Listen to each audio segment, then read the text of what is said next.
शब्दसिद्धी म्हणजे काय? शब्द कसा बनतो हे पाहणे यास शब्दसिद्धी असे म्हणतात. शब्दसिद्धीचे प्रमुख 4 प्रकार पडतात. पहिला आहे तत्सम शब्द, दुसरा तद्भव, तिसरा देशीय, चौथा आहे परभाषीय शब्द.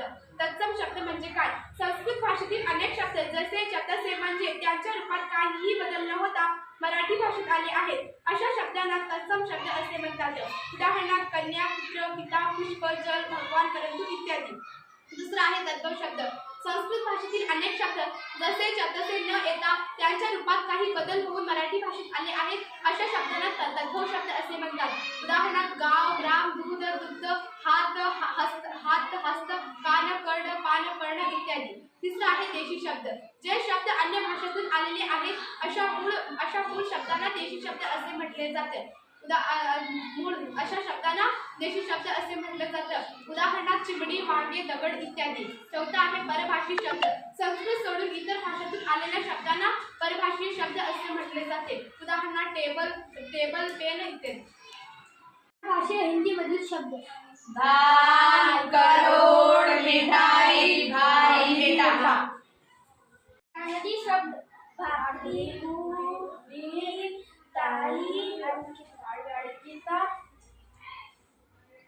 इंग्रजी शब्द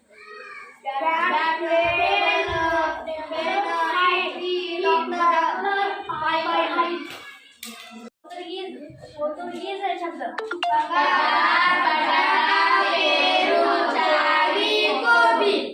फारसी शब्द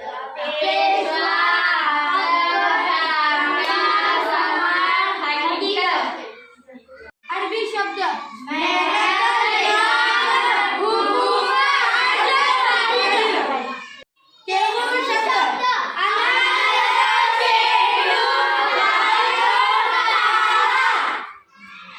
गुजराती शब्द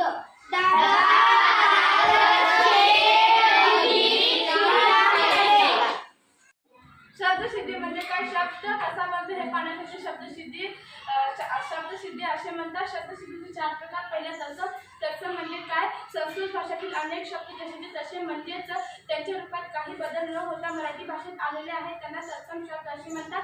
उदाहरणार्थ पुष्प, भगवान, पिता, जल. दुसरा तद्भव. तद्भव म्हणजे काय? संस्कृत भाषेतील जसेच्या तसे न येता त्याच्या रूपात काहीतरी बदल होऊन मराठी भाषेत आले आहेत त्या शब्दांना तद्भव शब्द असे म्हणतात. उदाहरणार्थ गाम, ग्राम, दूध, दुग्ध. जे शब्द अन्य भाषेतून आलेले नाहीत अशा मूळ शब्दांना देशी शब्द म्हणतात. चिमणी, वांगे इत्यादी. जे शब्द अन्य भाषेतून आलेले नाहीत अशा शब्दांना देश शब्द असे म्हणतात. देशी शब्द. जे शब्द अन्य भाषांतून आलेले नाहीत अशा मूळ शब्दाला देशी शब्द म्हटले जाते. उदाहरणार्थ वांगी, चिमणी इत्यादी. जे शब्द अन्य भाषेतून आले नाहीत अशा मूळ शब्दांना देशी शब्द असे म्हटले जाते. उदाहरणार्थ चिमणी, वांगे. जे शब्द अन्य भाषेतून आलेले नाहीत अशा मूळ शब्दांना देशी शब्द म्हटले जाते. उदाहरणार्थ चिमणी, झाड, आळे इत्यादी.